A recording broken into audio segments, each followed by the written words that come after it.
Hello friends, welcome to so happy. என்ன வீடியோல பார்க்க போறோம்? சிக்கன் குருமா எப்படி செய்யுதுன்னு பார்க்கலாம். அதுக்கு முதல்ல ஒரு பெரிய பாத்திரம் எடுத்துக்கோங்க.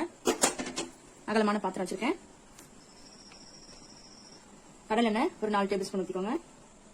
எண்ணெய் சூடு இருந்ததும் ஒரு 4 கிராம்பு, 4 பட்டை, ஒரு 3 ஏலக்காய் சேர்த்துக்கலாம். நல்லா பொரிஞ்சு வந்துருச்சுங்க. இப்ப நான் ஒரு 2 பெரிய வெங்காயமா எடுத்து கட் பண்ணிருக்கேன். நீங்க சின்ன வெங்காயம் கூட சேர்த்துக்கலாம். நல்லா வதக்கி விடுங்க.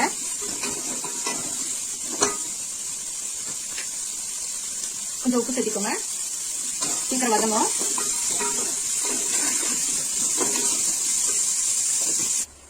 பாருங்க, இந்த அளவுக்கு வதங்கி இருந்தா போதும். 2 டேபிள் ஸ்பூன் இஞ்சி பூண்டு இருந்தது. இஞ்சி 2 டேபிள் ஸ்பூன், பூண்டு 2 டேபிள் ஸ்பூன் சேர்த்துக்கோங்க. நல்லா கலந்து விடுங்க. பச்சை வாசம் போற அளவுக்கு நல்லா வதங்கட்டும். இஞ்சி பூண்டு போட்ட பிறகு இப்ப ஒரு தக்காளி இந்த மாதிரி நான் துண்டு துண்டா கட் பண்ணி வச்சிருக்கேன். அதையும் சேர்த்திக்கோங்க.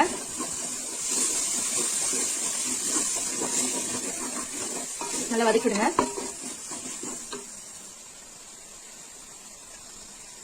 நான் ஒரு 2 டேபிள் ஸ்பூன் தயிர் சேர்த்துக்கிறேன்.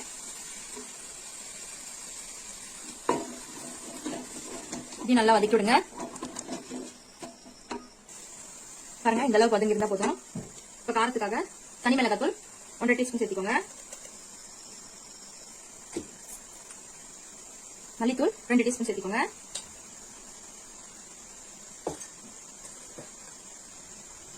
மஞ்சத்தூள் ஒரு 1/4 டீஸ்பூன். நம்ம ஏற்கனவே உப்பு சேர்த்திருக்கோம், அதுக்கப்புறம் பார்த்து நம்ம சேர்த்துக்கலாம். நல்லா கலந்து விடுங்க. பாருங்க, மசாலா எல்லாம் போட்டு இந்த மாதிரி நல்லா ஒண்ணா கலந்த பிறகு தக்காளி, நான் ஏற்கனவே ஒரு தக்காளி கட் பண்ணி போட்டிருக்கேன். இது 3 தக்காளி அரைச்சு வச்சிருக்கேன். அரைச்ச பேஸ்ட் சேர்த்துக்கோங்க. இது நல்லா கலந்து விடுங்க. இது கூடவே ஒரு 2 கொத்து புதினா தலை கட் பண்ணி வச்சிருக்கேன். அதையும் சேர்த்துக்கலாம். இது நல்லா வதங்கட்டுங்க. கொஞ்சம் பச்சை வாசம் போற அளவுக்கு வதக்கலாம். பாருங்க, தக்காளி போட்டு நல்லா பச்சை வாசம் போற அளவுக்கு இந்த மாதிரி வதக்கியாச்சு. நான் 1 கிலோ சிக்கன் எடுத்துருக்கேன். இதை சேர்த்துக்கலாம். நல்லா கழுவிட்டு உப்பு மஞ்சள் போட்டு நல்லா கழுவி எடுத்து வச்சிருக்கேன். இப்ப சேர்த்துக்கோங்க. நல்லா இது பரட்டி விடுங்க. பாருங்க, இந்த மாதிரி கை போட்டு நல்லா பரட்டி விட்டு பிறகு நான் 2 உருளைக்கிழங்கு பெரிய பெருசா எடுத்து கட் பண்ணி வச்சிருக்கேன். மாதிரி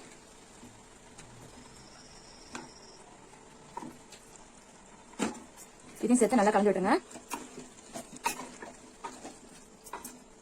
நல்லா கலந்து விட்ட பிறகு இப்ப தேவையான அளவு இன்னும் கொஞ்சம் உப்பு சேர்த்துக்கோங்க.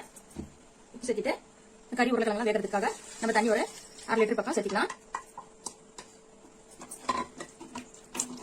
நல்லா கலந்து விடுங்க.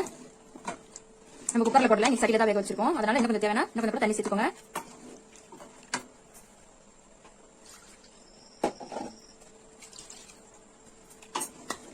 நல்லா கலந்து விட்டுறலாம்.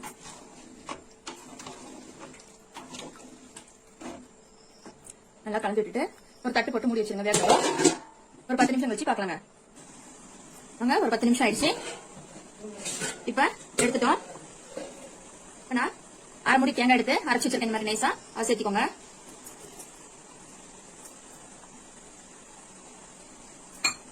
கொஞ்சமா தண்ணி சேர்த்து நல்லா கலந்து விடுங்க. தேவைன்னா இன்னொரு கப் கூட தண்ணி சேர்த்துக்கலாம். நல்லா இந்த கலந்து விடுங்க. பாருங்க, தேங்காய் ஊத்தி ரொம்ப நேரம் கொதிக்கணும்னு அவசியம் இல்லை. அவ்வளவுதான், கொதி வந்துருச்சு. இப்ப நம்ம எடுத்து வச்சுக்கிறேன். ஒரு 2 கொத்து கொத்தமல்லி தழை சேர்த்திக்கோங்க. கொஞ்சமா காரத்துக்கு பெப்பர் சேர்த்திக்கோங்க. அவ்வளவுதாங்க, நல்லா கிளறி விட்டுருங்க. அவ்வளவுதான், நம்ம சிக்கன் குழம்பு ரெடி ஆயிடுச்சு.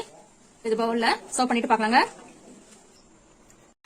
அவ்வளோதாங்க, நம்மளுடைய சிக்கன் குருமா சூப்பராக ரெடி ஆகிடுச்சு. நான் மார்னிங் பிரேக்ஃபாஸ்ட்டுக்கு சிக்கன் குருமா ரெடி பண்ணிட்டேன். சுட சுட இட்லியோட சர்வ் பண்ணியிருக்கேன். நீங்கள் வந்து சப்பாத்திக்கு, பூரிக்கு, தோசைக்கு, சாதத்தை கூட சேர்த்து சாப்பிட்லாம். அவ்வளோ டேஸ்ட்டாக இருக்குங்க. நீங்களும் ஒரு தடவை இதே மாதிரி செஞ்சு ட்ரை பண்ணி பாருங்கள். இந்த வீடியோ உங்களுக்கு பிடிச்சிருந்தா லைக் பண்ணுங்கள், ஷேர் பண்ணுங்கள், கமெண்ட் பண்ணுங்கள். மறக்காம நம்ம சோ ஹாப்பி சேனலை சப்ஸ்கிரைப் பண்ணிவிடுங்க. தேங்க்யூ.